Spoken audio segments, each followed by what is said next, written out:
right, so let's talk about materials, what a PBR or physically based rendering surface is, and then we'll touch on master materials and material instances, which are the way materials are set up inside of Unreal. So what are physically based materials? So PBR is just a system where we have image channels that define how objects react to light in the real world. We want to create everything in a photorealistic way so that we can add lights into our scene, rotate our lights around, and have everything react dynamically in a photorealistic way. So every single PBR material consists of base color, roughness, and normal maps. So let's talk about what that is. So base color is what it sounds like. It's the raw color of the model, like we can see here.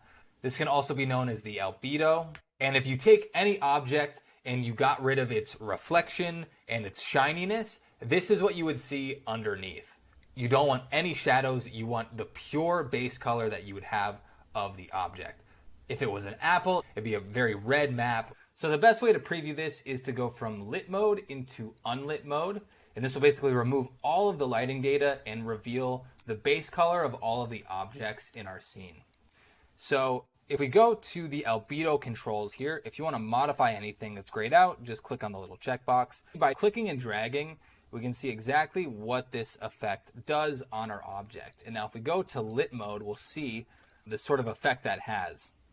So that's albedo, but roughness has to do with the reflection of the object. So let's take a look at our chrome ball here on the right.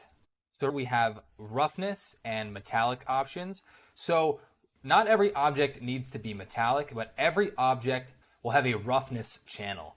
And roughness refers to how rough the reflection of our object is. So if we set it to 0, it means it has 0 roughness. If we just click and drag these and we look at our chrome ball, when we have 0 roughness, it turns into a pure reflection, and we can even see our statue in the reflection of our chrome ball here.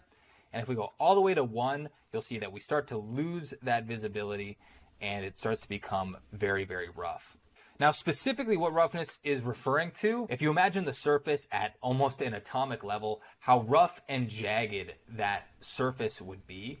There's all of these micro bumps, even down at that molecular level. And that's what causes any object to have a lot of roughness. Whereas you imagine a chrome ball, or better yet, even just think of water as having 0 roughness, or a mirror, how smooth that surface would have to be. And that's because there's no micro detail breaking up that reflection. So I'll set this back to 0.2, and you can see that effect. That's one of the great parts of being in a real-time render engine, is you can start to see exactly how that looks, and you can even rotate around to see what effect that has on our object, and you can even see the reflection of the clouds in our surface here.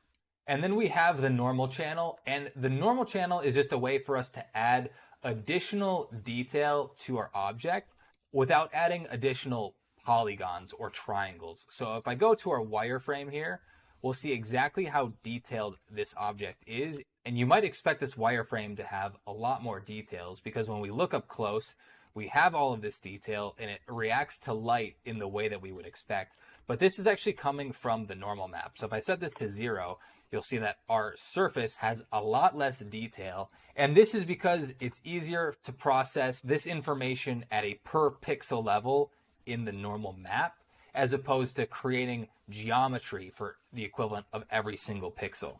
So if we look at our normal map image here, we can see all of the detail even at this micro level. And the higher resolution that you have this image at, the more resolution we'll get on screen.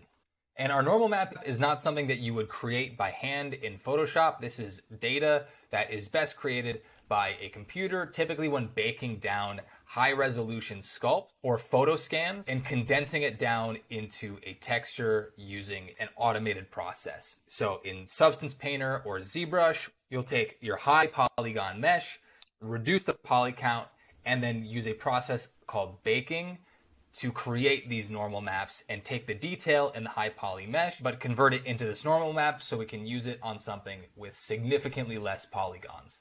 So Nanite has definitely changed the game and allowed Unreal Engine to use a lot more polygons, almost to the point where there is no restriction on the amount of polygons that we have.